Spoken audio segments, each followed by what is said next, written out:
দাদা কি বলেন? আসসালামু আলাইকুম। কেমন আছেন সবাই? আশা করি সবাই ভালো আছেন। আলহামদুলিল্লাহ আমরা ভালো আছি। এই তো আমরা এখন এসি কাজ করতেছি, ওয়ালিং করতেছি কি দুইটা এসি ফিটিং করতেছি।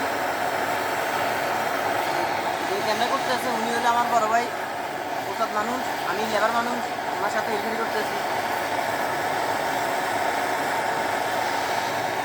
দেখেন আপনি দেখেন না।